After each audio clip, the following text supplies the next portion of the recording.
જય શ્રી કૃષ્ણ બાળકો, કેમ છો બધા? મજામાં છો ને?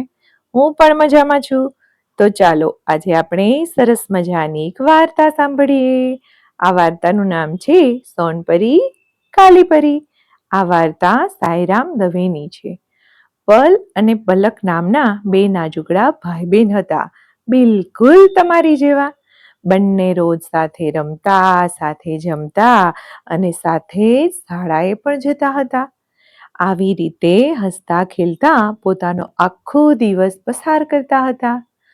એક દિવસ પલે દાદીમાને પૂછ્યું, હે દાદીમા, તમે દરરોજ રાત્રે અમને રોજ કહો છો, ચલો વાર્તા સાંભળવા. તો દાદીમા, વાર્તા ન સાંભળીએ તો શું થાય? દાદીમાએ હળવેથી કહ્યું, જો બેટા પલ, જે બાળક વાર્તા સાંભળીને સૂવે ને તો તેને સપનામાં સોનપરી આવે. પલકે તરત પૂછ્યું, તો દાદીમા, વાર્તા ન સાંભળીએ તો શું થાય? દાદીમાએ પલકના માથા ઉપર હાથ રાખી અને બોલ્યા, બેટા પલક, જે વાર્તા ન સાંભળે તેના સપનામાં કાલી પરી પણ આવી શકે છે. આ સાંભળી પલક બોલી, ચાલો દાદીમા, આજે કઈ વાર્તા કહેવાના છો? દાદીમાએ તો રામાયણની વાર્તા કરી.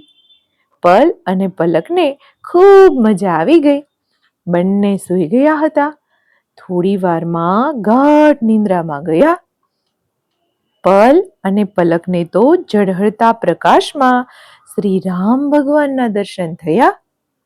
રામની સાથે તેઓ તો આખી અયોધ્યામાં ફર્યા.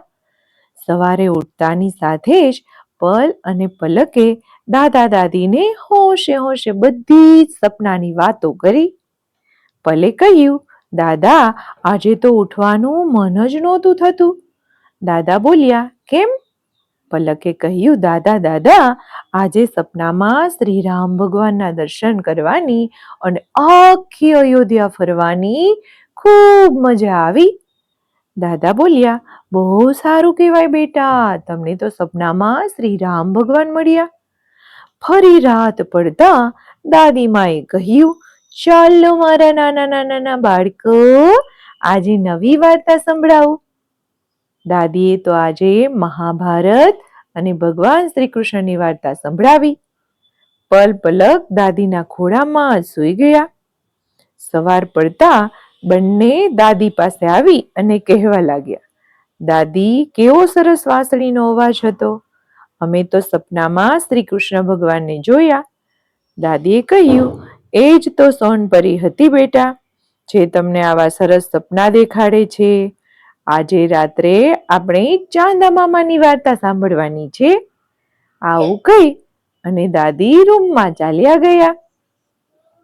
સાંજ પડવા આવી ગઈ, પરંતુ દાદી ઘરમાં દેખાયા નહીં. દાદીને તો રૂમમાં સૂતેલા જોઈ પલે પૂછ્યું, કેમ દાદી, આજે તમે સૂઈ ગયા છો? દાદીએ કહ્યું, બેટા, આજે મારો જીવ ઠેકાણે નથી. મારી તબિયત થોડીક બગડી છે. હું આજે તમને વાર્તા નહીં કહી શકું. પલ અને પલક તો મમ્મી પપ્પા પાસે ગયા. પલે મમ્મીને પૂછ્યું, મમ્મી, તમે આજે અમને વાર્તા કહેશો? મમ્મી બોલ્યા, મને ક્યાં વાર્તા આવડે છે બેટા, તારા પપ્પાને પૂછ. બંને પપ્પાને પૂછ્યું, પપ્પા, અમને વાર્તા સંભળાવશો ને?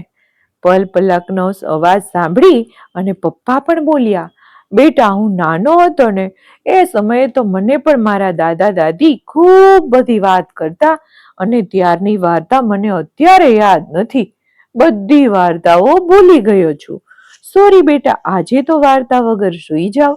આજે હું તમને વાર્તા ન કરી શકું, પરંતુ જો તમે કહેશો ને તો હું તમને કાલે જરૂર વાર્તા સંભળાવીશ. એટલે પલ પલકને માંડ માંડ નીંદર આવી. વાર્તા સાંભળ્યા વગર તે કઈ નીંદર આવતી હશે બાળકોને? એ તો થયું. થોડી વારમાં તો એવું બંનેને સપનું આવ્યું કે બધા બાળકો શાળામાં ઝઘડો કરે છે. કોઈ ઝાડના પાંદડા તોડી મેદાનમાં નાખી દે છે. બે બાળકો એકાબીજાને મારે છે. પલક તો વહેલી સવારે ઉઠી અને જુએ છે તો બાજુમાં સૂતેલો પલ નીંદરમાં બોલતો હતો, એ ભાઈ, આમ ન કરાય, આમ ન કરાય.